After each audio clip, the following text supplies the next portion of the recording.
Good evening, everyone. It is my honor to welcome you for this podcast series, brainchild of our Fogsi president, Sunita Tandulwadkar ma'am, who had successfully completed various projects. The success was revealed by its record-breaking numbers and also the ability to influence government policies too. And I also personally feel that this kind of success is possible only because of the spiritual touch in each and every project.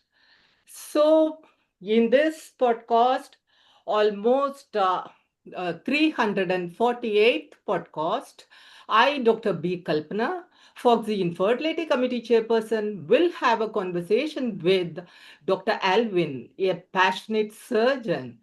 So, I request our Fogsi President, Sunita Tandulwadkar ma'am, to bless this program with her words of wisdom. Thank you. Thank you, Dr. Kalpana. It's my pleasure and honor to be welcoming Dr. Alvin. Dr. Alvin, thank you so much for Thank you. coming on a Foxy platform. This podcast has a very high value because we are going to have only 351 podcast. On 14th will be our last podcast, and 351 faculty are chosen faculty from the world. We had a global faculty from various social, political, philosophical, academic backgrounds, even the film stars. So when anyone comes here, it must be they are high achiever. And I like to just come to welcome you and to say thank you for coming on our Foxy platform, giving your valuable time. It's our great pleasure and honor, sir. Kalpana, you are very methodical. You are a silent worker. And the way you came out with the publication, so that left the footprint on this our journal.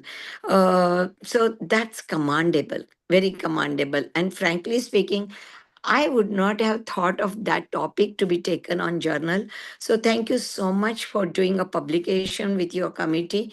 I am highly impressed. And sir, our pattern is you both will have a dialogue and I'll be listening to you both from the viewers link. Wonderful. So thank you so much once again, sir. Thank you for Thank the you. opportunity. I hope that this will help to make some aware to increase the awareness of these areas with our doctors and population. Absolutely, sir. Kalpana, please share the link with him so that he can circulate to many more. Tomorrow Yes. we'll share it, sir. I have Yeah, done. Yeah. I've already circulated the invitation. No, In I mean, recording, yeah, recording I'll share yeah, with so that yeah. can, So, Team Evangel, who is doing such a good job, they will be immediately giving you the link also, and we will circulate that. Wonderful. Thank you. Thank you. Thank you very much. Thank you. thank you so much for joining and blessing this program, ma'am. So it is my privilege to welcome Dr. Alvin, a passionate surgeon, but also holding double FRCS and consultant plastic and reconstructive microsurgeon and consultant in NHS. Welcome, sir. Thank you, madam. So, s- to start our discussion, first, why did you choose medicine and that too plastic surgery? And I just want to know what made you to decide leaving India and spending most of your time, energy, expertise in UK, and what was the reason for that? Yes, I will explain as much as I could. Um, from early days, I don't know how far it is relevant. From early days, that means when I'm talking about age 11, 12, I had a curiosity about how the body works, how the anatomy works, and I want to see the nerve, I want to see the blood vessel. When my grandfather cuts chicken, I used to go and ask these questions to him. So, just a little bit of curiosity and attention to detail at the time. But subsequently, into medicine because my Grandfather was a doctor in Sivakasi, and this goes up to 6 generations somehow. And also, our neighbor was Dr. James Pandyan, who is a very elegant plastic surgeon in Madurai and been the dean of our medical school. So he was like my uncle, and I used to assist him when I was a medical student. And gradually, and as we finish our secondary education in the school, at the time, natural progression is children tend to go towards medicine or engineering. There were a few other aspects. Now, children have got many more avenues, which is nice. But at the time, I got admitted in Anna University for engineering as well as MMC Madras for medicine. So I chose medicine. My father went to the DME and transferred me to Madurai immediately, saying that you need to go from home. And I'm enjoyed with that dish because Madurai is a wonderful, such a wonderful place, and very nice group which we had, and that is what driven me. Then in our Madurai, there were very amazing professors during our final years and our internship. For example, medical professors, BVR, Vijayarangan sir, Kasirajan sir, and all those things. And they were equally impressive as our surgical chiefs, Professor Raman, Professor A.V. Subramanian, and then Professor Swan. All those, Anand Raj, they all inspired us, and many of them were fellows of the Royal College of Surgeons. Somehow, when we observed them, all of them have got a very great character and style. Whoever went outside and came back, they showed certain amount of uh, view on them, and their style of expression and the wittiness and impressed upon me. So myself and my friends, living a few others, decided to follow the FRCS route, and we didn't think much of it. So we all went to Chennai in MMC and prepared for the exams. I got a rank all, yeah, and by the time I went to UK and passed the exam, flag exam, and got a job at the time. So I stayed there. Subsequently, for your question about why did you choose to live here, is because we just came here with a bit of effort, and then you try and got onto the system with great difficulty. In fact, 94 was not a good time to come to UK because they were reorienting their training program. Lord Kalman has given his recommendations. So there was a lot of changes happening. Change are not good for visitors. So then we pursued, we got onto the system, we did the exit exam, which is the second FCS, and then became consultancy. By the time the dilemma comes, and until then, I wanted to go home and start a hospital there, but this dilemma is with everybody. Then the children start to become their education and they become important. And as UK being a good country, it's a very fair country, I must say. So we thought, okay, system is also very efficient and they keep you working very well. And then we, okay, let us continue. This is going to our home, and wherever we are, Indianness can be taken out of our heart.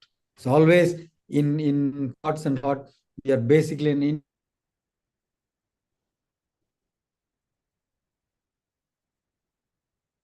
I think there is some problem in.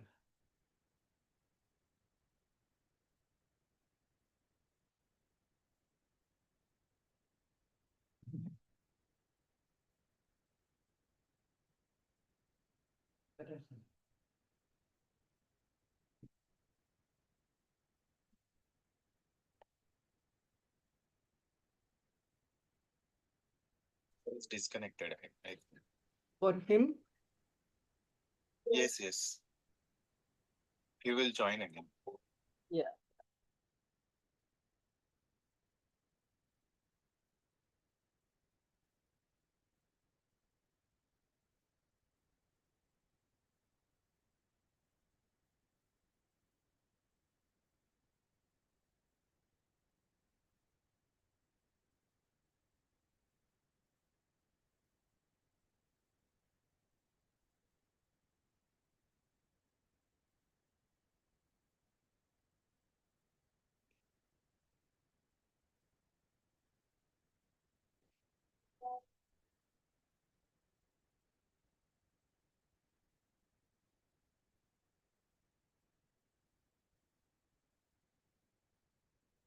call.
There was some issues in his network. He's joining back.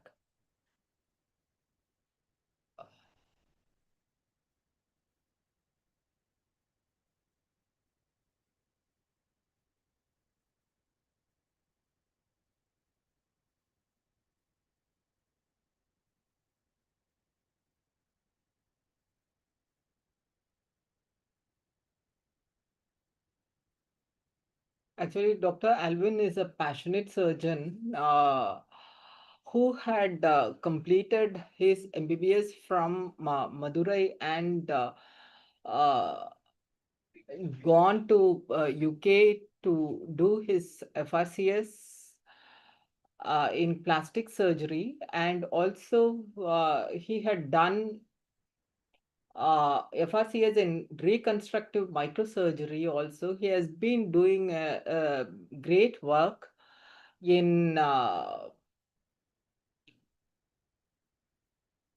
microsurgery, supramicrosurgery, reconstructive surgery, and also even in trauma, aesthetic surgery, and sometimes even his expertise is even into oncology, for skin care and metastatic disease. And he has got a few passions to recharge him, that too, into the professional work. And I think it is really difficult to balance profession and also personal life. He has been doing it with great difficulty. So hopefully he will be joining shortly.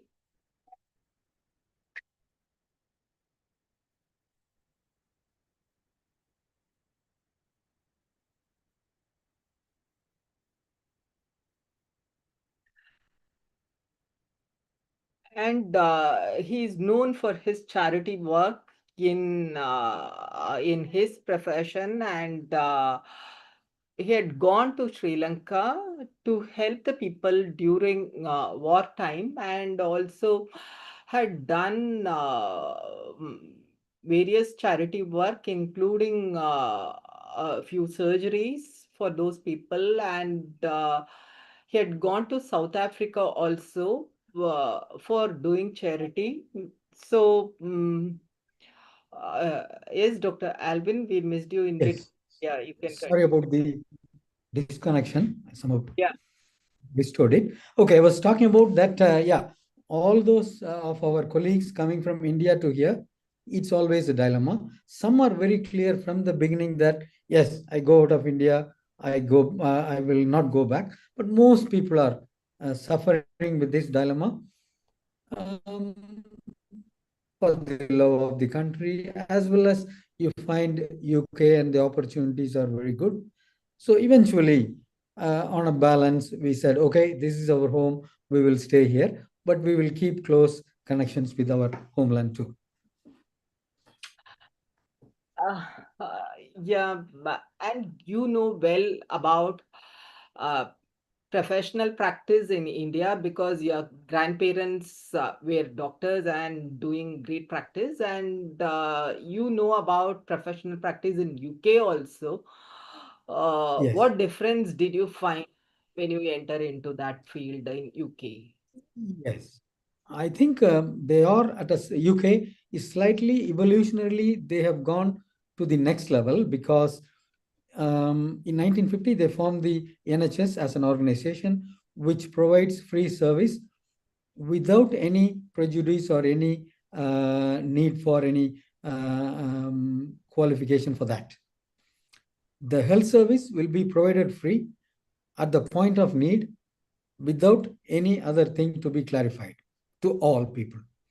It was including for visitors, but recently with the EU and all those things, there is slight classification and charges for the visitors and foreign nationals. But so far, when we work here in the NHS, you never think about money.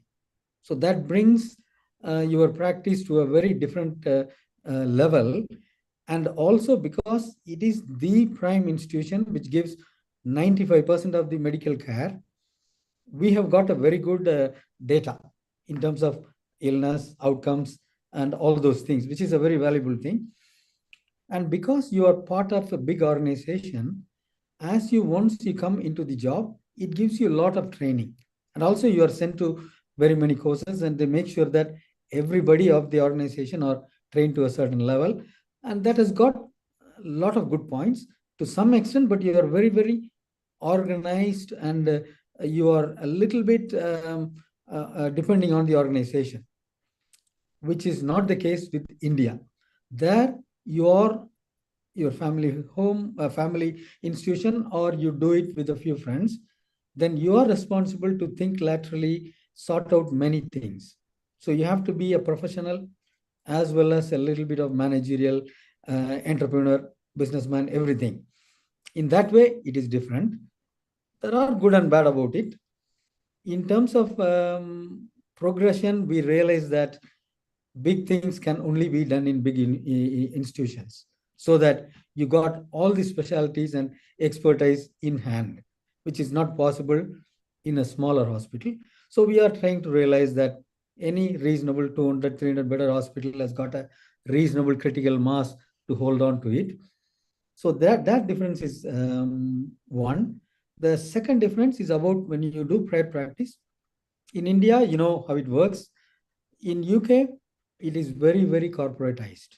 So you are just a technician doing your bit, and your bit in terms of the monetary system is very limited.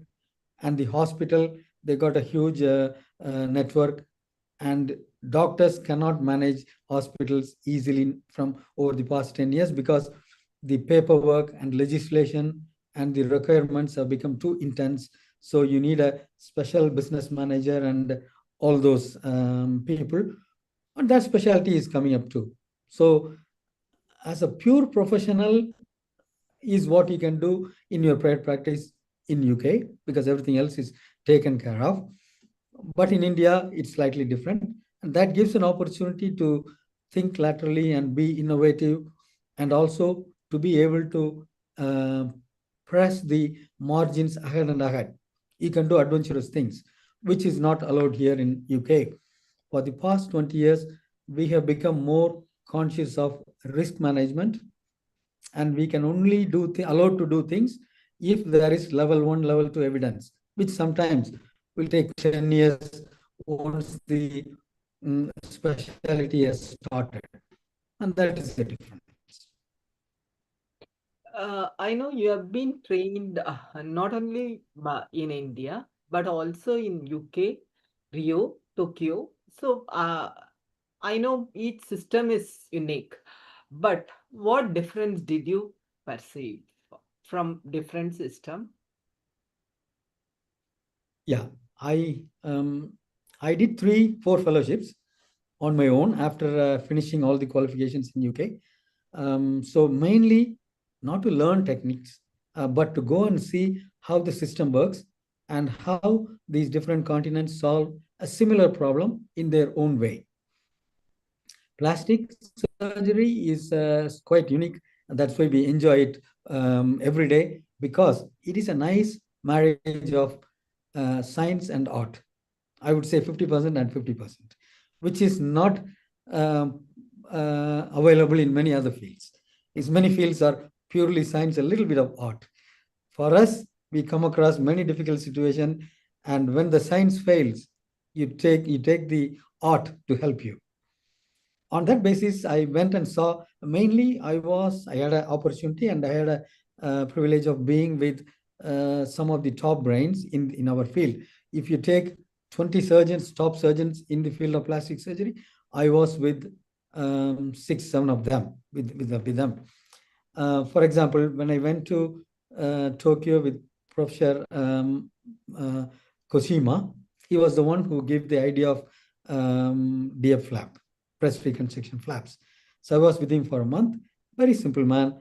There is a little bit like the Indian system. Professor is like the father of the unit. He comes with holding the keys in a cycle, opens the department, 7:30. The first trainee only comes after that, and he leaves, locks the department, he goes away. And the interaction between patient and the doctor is also very much like Asian or Indian kind of philosophy, where the surgeon decides and thinks, putting him in your shoes, and he chooses the best option for you. One of the criticism for this aspect is that from the West is that, oh, we don't give choice to the patient, you choose for him. Sometimes it can be biased. Yes, true. But often I find that they really think like your father or your colleague or your relative, and they take the best decisions for the patient.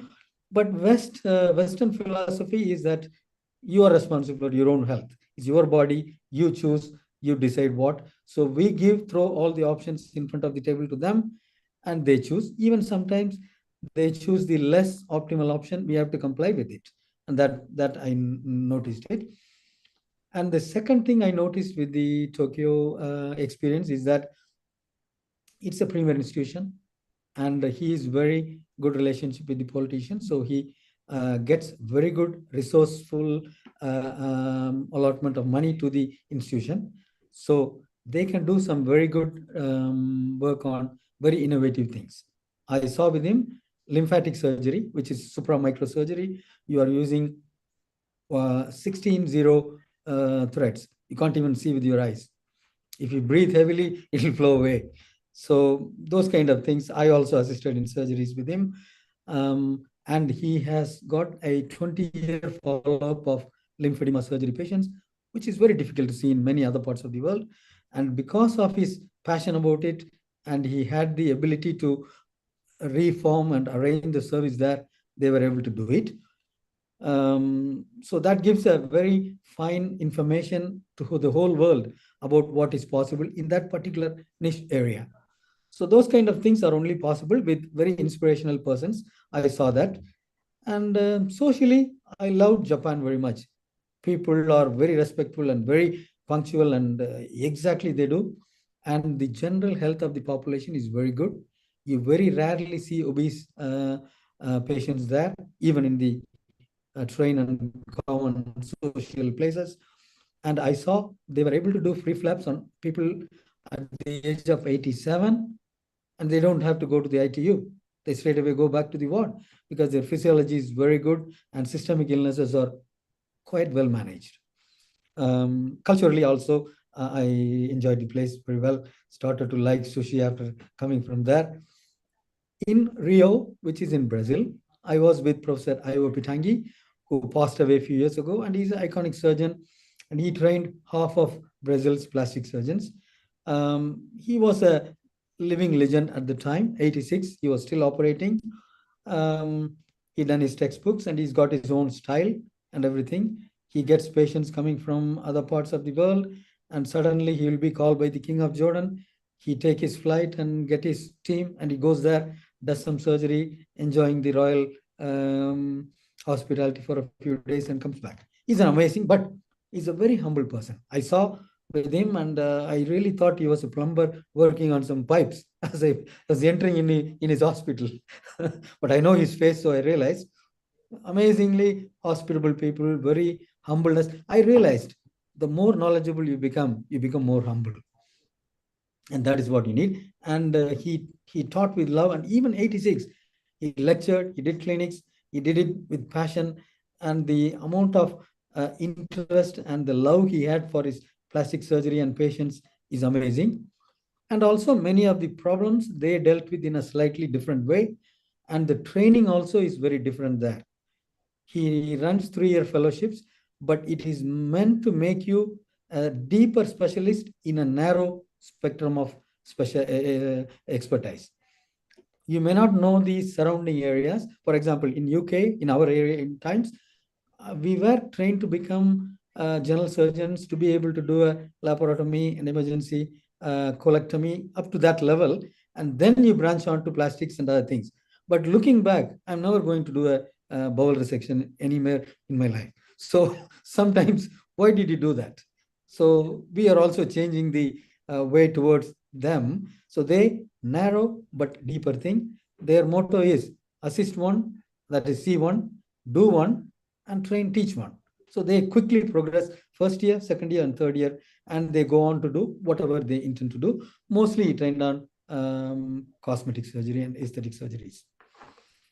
And in Bombay, I enjoyed it very much, and it was a head and neck fellowship with the plastic surgeon and the madam, plastic surgery madam who passed away recently, Pradeepa madam. Or yeah, it was a beautiful unit. I enjoyed a lot from that too. So these are, once you finish your training, you just go mainly observe what the top brains, how the brains think, how they take the decisions, be with them all the time, how they deal with problems. And that will help you to equip myself how I am going to deal with my problems in the future. So that was quite useful. And I encourage all our trainees. I see Indian trainees are becoming more confident and very smart. I'm sure age to age, they are much smarter than me, I have to say. So I encourage them to use the connectivity with all over the world, particularly with America and all, and to get the best training before they set up their practice. Yeah, beyond profession, you have visited Sri Lanka also during wartime, and what was the motive behind that, and what was your experience? Yes, generally, once I finish my training, you look back, you missed a few things in personal life, children, and all those things. That's common to every surgeon. One day I was in the church when the Sri Lankan war has finished, and they got on with an orthopedic surgeon and a prosthetic team in Jaipur. They fitted 200 artificial limbs, and that message was given in the church. So then at the end of the church, I went to speak to the officials, saying that I can do these things. Are they interested? And the nice relationship started on. So I got a team of my colleague and registrars and the nurses from here. We took them and we did 7 expeditions to Sri Lanka with the government's help, of course. They give a couple of theaters in the government hospital. They provide anesthetics and some nurses. And this church there and the church there in Sri Lanka, they coordinated the patients. And we also had good support from the government. And the church had a good relationship with one of the generals in the army. So the army also sent high security prisoners to us. We did 300 plus surgeries there. And it was quite a satisfying experience for me. I went 5 times. My colleague Raj Raghuvanshi went twice with the team. And we together had done a very satisfactory work there. The things I learned during that time was that any politically sensitive issue, you have to be very, very careful as walking on the edge of the knife. You can't do here, you can't do that. So you have to be fair to both sides because both are helping you. And we don't indulge in any other activities which can be deemed unnecessary by any side. So sometimes patients tell us, lot of things, but you listen to them as a careful listener. Itself helps them a little bit, but you never record anything, you never take any evidence. You do your job, be very neutral, don't talk anything there as well as outside also. Just and that helped us very much. And so the government continued to help us, and we were very grateful to the all the people involved in it. And it is one of the very satisfactory work as a surgeon, and that gives immense happiness and pride and satisfaction, which is way beyond when you do your practice in the national health as well as your private practice in the Holy Street. This gives much far more better satisfaction as a surgeon. Yeah, that is a universal diplomacy we have to follow many a Yeah. time. Uh, and I just want to ask you, how do we differentiate humanitarian surgery from private practice? In private practice, always charity will not be possible. Yeah. It should be part of our life, not the whole thing. Yes. For example, in India, private practice can very well be combined with a little bit of charitable work, that you don't charge somebody, you just reduce the fee for somebody who is struggling. We all do that. Everyone is doing it. And that is part of our corporate responsibility to the society, because the society has made us doctors. With the patient's help, with the society funding us, government funding us, we become doctors. And we always be sensibly remembering these things.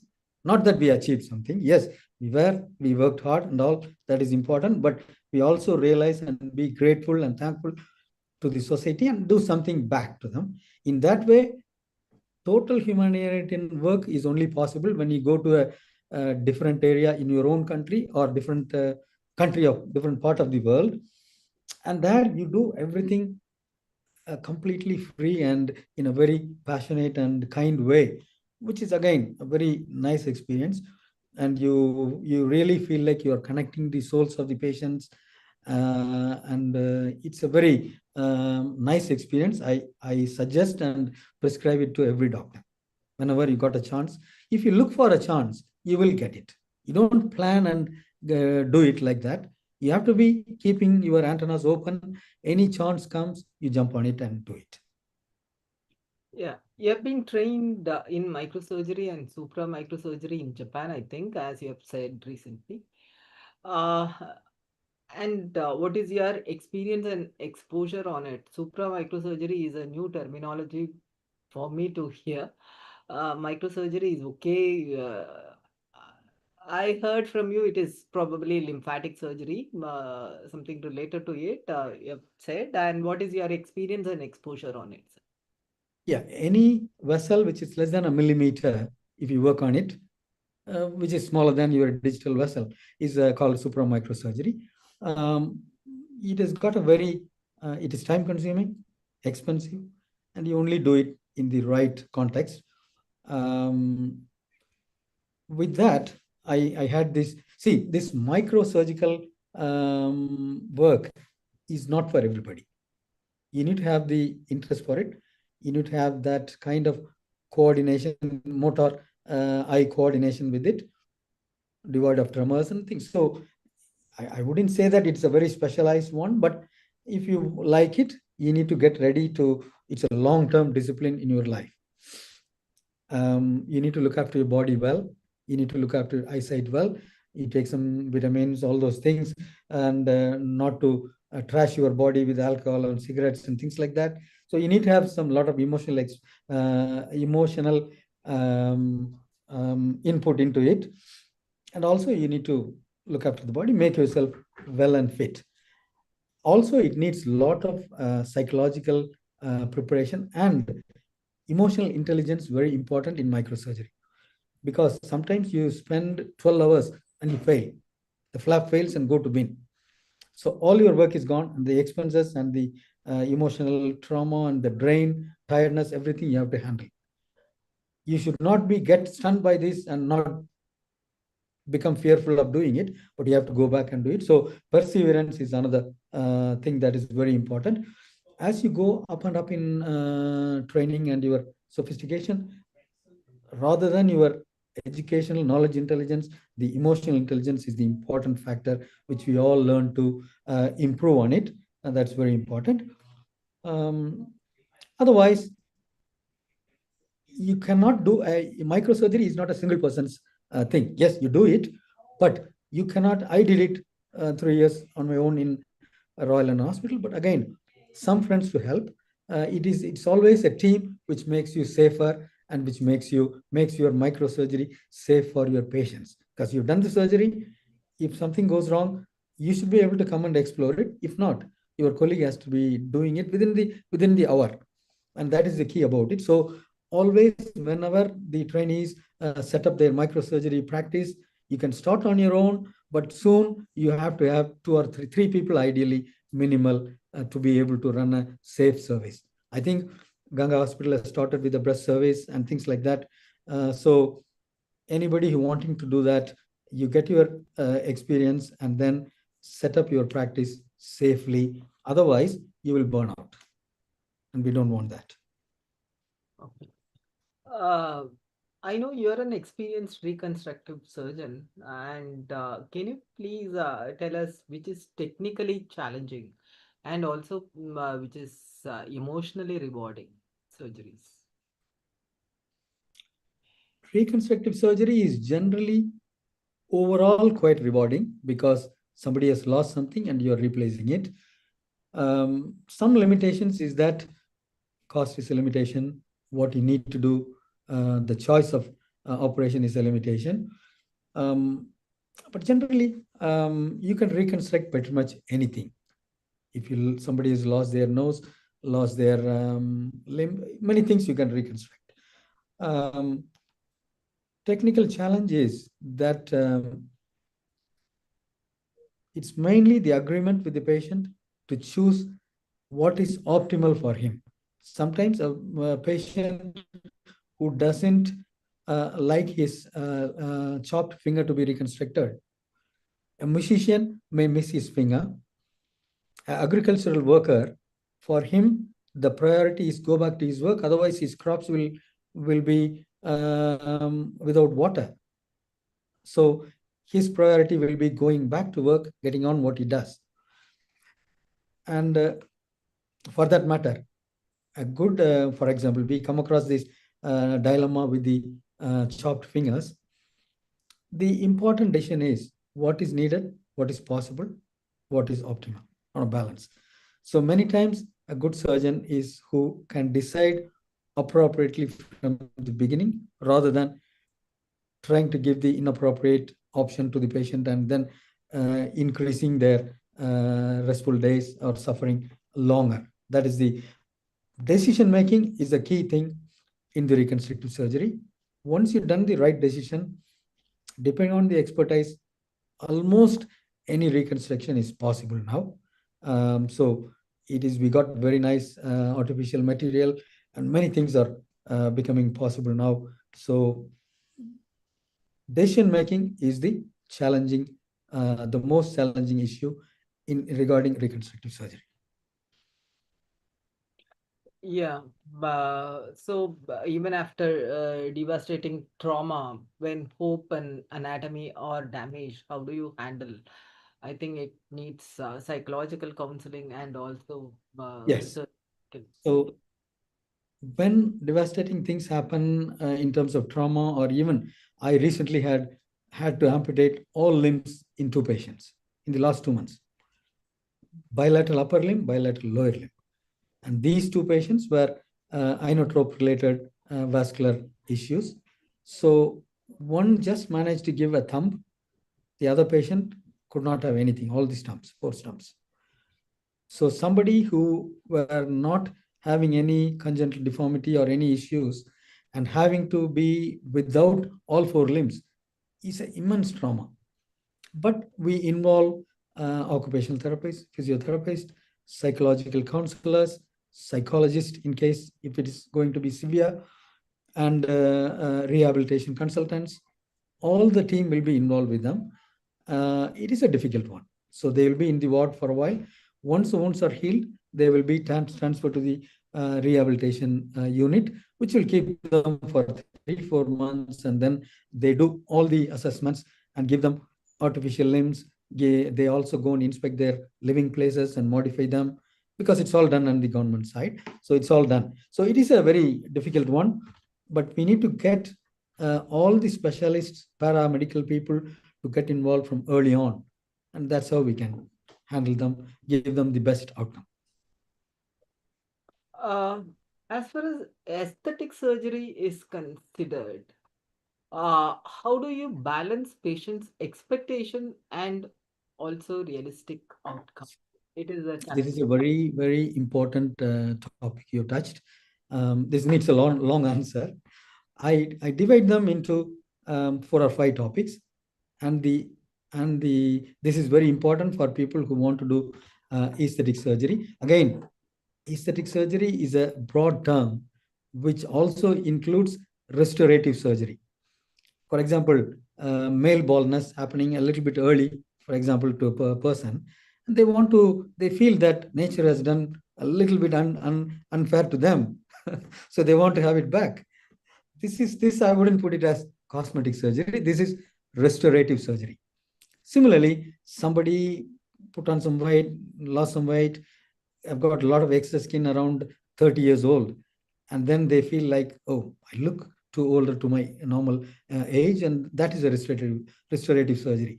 Compared to somebody who's got a nice nose, who want to sharpen the nose, make the height increased, and that is a cosmetic surgery, and they are the most difficult ones. They are the most difficult ones. So in terms of aesthetic surgery, I put it as mostly towards the cosmetic surgery. And the important things we need to think about are as follows.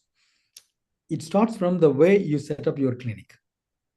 Again, you set up your clinic, you need to have pathways, your friends, and all the things need to be ready beforehand.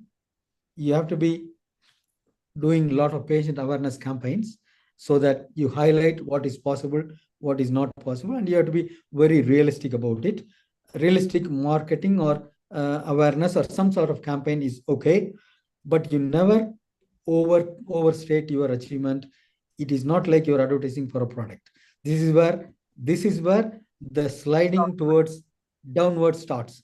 You oversell it, over advertise it, and it increases expectation.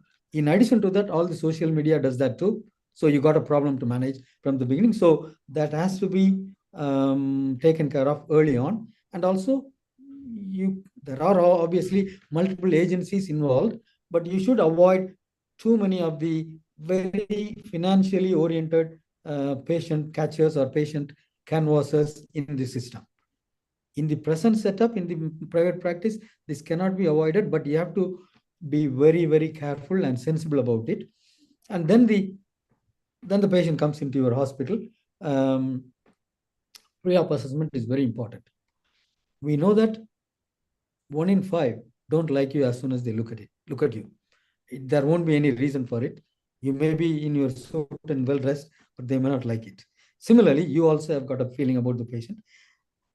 We always, I don't know how scientific is it, gut has got the big representation in the cerebral network.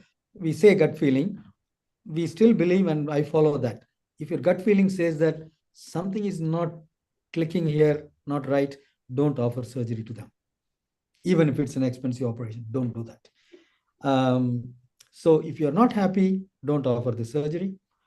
And in the cosmetic side, as the patient comes in, as we all observe their walk, their posture, their body language, everything, as they come in, and you may think, happened to me, I may think, oh, he's coming for his ears, and they'll be talking about their nose. So that means the nose looked okay, but patient thinks that problem with the nose. Unless there is something you may have missed, don't offer a surgery to them. So, and then when you assess them, you realistically assess them, tell them what is right and what is wrong, what is possible in a realistic way. Avoid getting onto too many photos or celebrity noses and things like that, because every result is very individual. You have to be assessed like that. Offer less, deliver more. is a very important motto. Offer less, deliver more, so the patient is happy.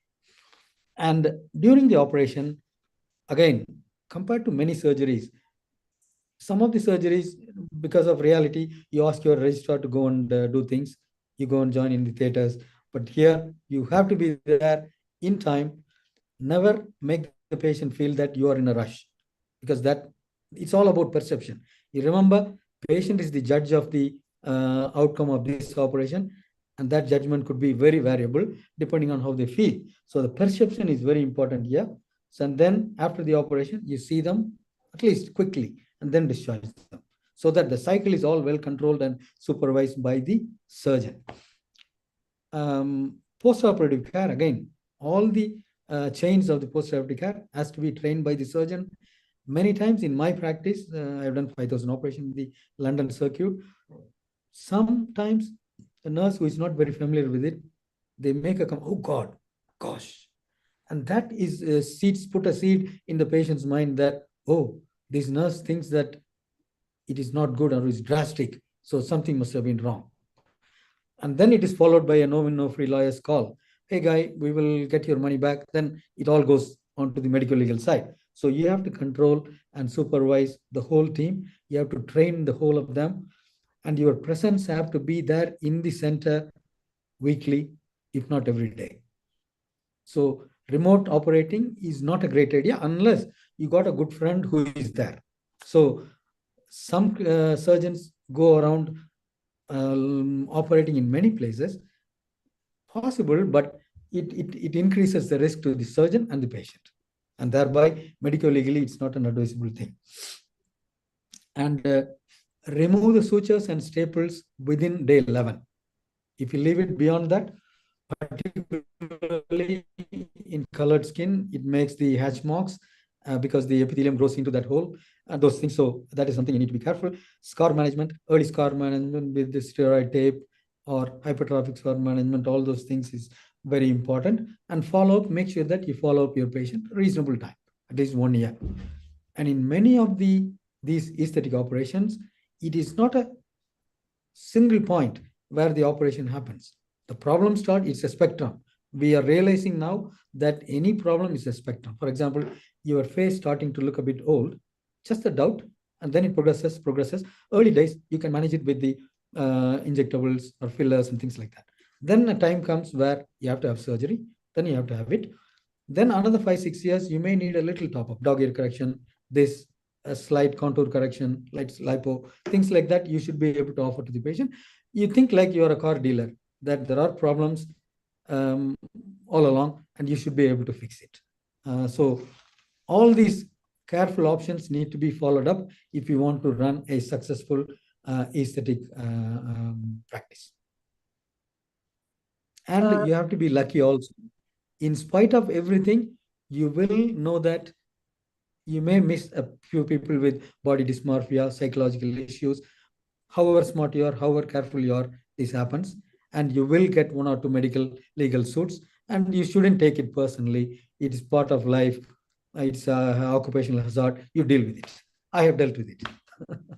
Everyone does it. Where do you draw an ethical line in cosmetic requests? Sometimes the request must be too much, and yes, one of the bottom line test is when they come, you don't realize, you can't pick up the point in the exposed area. In the unexposed areas, you need to examine and see. If you don't think this is severe enough for somebody to seek correction, you don't want to do it. That is number one. The second dilemma will come when you agree with what the patient says, but in your opinion, it's a subtle problem, but there is a problem. Patient is very adamant that they need to have surgery, and they are very specific about, I need to have nose like that person, or they will come up with a picture like that. And then you have to draw a line saying that, hey, I cannot fulfill your expectations. My skills are not, you have to be very humble sometimes. My skills, I don't think with my skills, I cannot satisfactorily solve your issue. I may send you to one of my friends. and you find the fun who you don't like and make a referral. So, you have been into oncology too. Yes, What is your experience in skin cancer and metastatic disease? Because yeah, everyone wants a plastic surgeon for reconstruction yes, in almost all of their surgeries, and yes, you have been an expertise in skin cancer, I feel. I think. yes. What is your Hand experience? surgery and skin cancer service is part of every plastic surgeon's training in UK, because that is very common here because of the Caucasian skin, and people are many times going to Australia, Middle East, and all. They come up with a lot of cancers, and according to the expectations and predictions, the rate of skin cancer is going to increase up to 2040, because we insist, and the awareness is very much high in terms of sun protection, skincare, and all those things. And early detection is also being emphasized very much. We all use dermatoscope, and we all are taught to not to miss a melanoma anytime. So we all do that. Increasingly after the COVID, see, I had an opportunity to do the highest number of cosmetic surgery procedures in UK for 3 or 4 years. It's a joy for any surgeon. I have truly and entirely enjoyed it. And with the COVID, it all came down to a lower level. So we have to balance our work with a little bit of NHS work and private work, because before COVID, I was fully private. Uh, since 2016. I was in the NHS, they came out, and then I went back to the NHS because it is a good idea to make your not don't put all your eggs in a basket, that kind of story. So you do a little bit of cosmetic work, a little bit of cancer work, and some trauma and the general plastic work. That's how I ended up. I started to do more of the skin cancer during the COVID times. Then I gradually started to work with skin cancer as dermatology units, where we support them and they provide us cases. And then gradually, as part of our practice, we do all the primary big tumors, squamous cell carcinomas, big BCCs, and melanomas, and the other skin tumors like Merkel cell tumor and fibrosarcomas and things like that. So then we started to do secondary problems like groin dissections, axillary lymph node clearance, neck goes to some specialized units. And then we also deal with metastatic things. And whenever you do skin cancer work, as we do, we are part of the MDT networks. I'm part of two networks in my hospital and the Cambridge University, where we deal with the oncology and all the specialists. And there's a very nice forum to present your case, to raise the questions, and oncologists will answer. And it's a very fulfilling experience, and also very good for the patients. So we routinely do those things. And metastatic ones and all the trials are all done by the oncologist, but they will be under your care, and you will be getting information updates. So your knowledge base gradually increases. There is a slight decrease or reasonable decrease in the amount of lymph node dissection we do nowadays, because oncologists are doing systemic therapy, immunotherapy, targeted therapies, and they are hopeful that they will Probably be able to treat most of the things. Yes, they are also and invading the dental. yes, yes, they say, funnily, they say soon we won't need surgeons, but we think that may not be the case. But I'm seeing our gross surgical intervention is becoming less and less. And also, after doing very significant neck reconstruction and major resections, I realize personally that we have to be very humble and sensible when you're offering MDT decisions to surgery in advanced cases, because many of them, retrospectively, I have felt that maybe if we haven't intervened surgically, their quality of, at least their lifespan may be the same, but the quality of life may have been slightly peaceful without spending too much time in the hospital, but it's a very gray area which evidence has to come through. So, you've been very busy in various fields, and what are the passions that recharge you in your busy schedule? Yeah, our motto in most of our UK surgeons, I'm sure it common to everybody, is work hard, play hard. And my motto is work hard, play even harder. So when we are at work, our full heart and soul is in the job. When you go out of it, yeah, you don't carry baggage of worries about it, even though sometimes we in our memory we take some of the things, but I try not to take worries or doubts in my heart and thinking about in the night or while I go to sleep. We are concerned about it, but we have to be as individuals, for us to not to be burnt soon and to be helpful for patients for a long time, we have to look after our well-being also. So the work-life balance is very important. And for me, my passions are golf, fast cars, um, and things like that. And also we meet up with friends now and then, and we had a good meal and have a laugh. That's all happening. And we all also don't miss any of the conferences which is relevant to our specialty. So nowadays all the conferences are, you go and do some good work and listen to good things, and then a bit more sightseeing and social, all those things. That is also, conferences are important relaxation features for us, which I'm sure everyone will use. Yeah, but how do you balance parenting and professional burdens? It's a challenging task for each and everyone.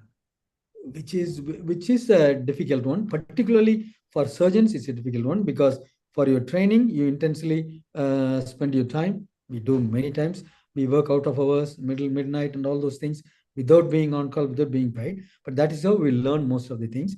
So many times, if you are a very intense surgeon, when you look back, you may have missed the early years of your children, which is a common theme. But for me, in my case, myself, my wife, we spoke about it, and then I said, yeah, I have to do that. So you look after the children on this and this. You keep your workload and timings a bit manageable, so children can be put into the school and received back, and the tuitions and all the educational things are like that. As we did it, it worked out okay. So both have become doctors now. We are quite pleased about it.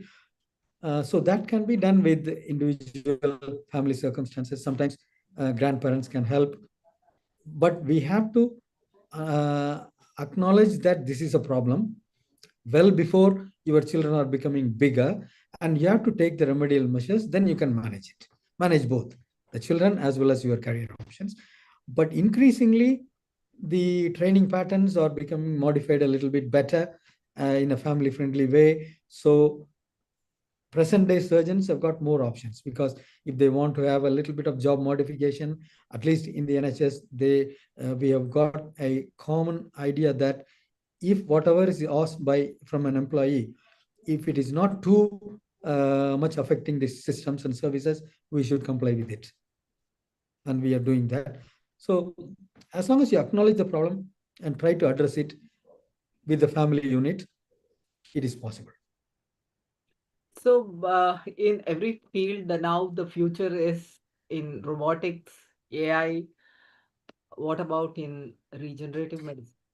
AI comes up quite a bit in terms of giving us evidences, numbers, feedback, all those things, and it makes your decision making smarter. We are using it. Robotics, not much applied to plastic surgery. We tried some robotics to do a very small hole, flap elevation, and things like that. Because as you know, setting up time, expenses for robotics too much. So, and also it's a entirely new kind of skill. So plastics, robotics didn't go much well. And also most of the things we do it in direct vision. It is very important in prostate and few other surgeries. Um, so that has not caught up yet. I don't see huge options for robotics in plastics. So, can you please share one of the challenging cases you have treated in your memories?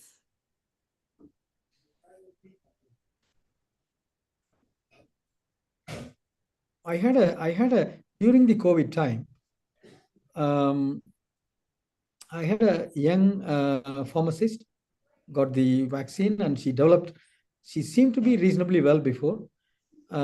She developed compartment syndrome in all four limbs, and we were seen by the vascular surgeons, myself and orthopedic surgeons.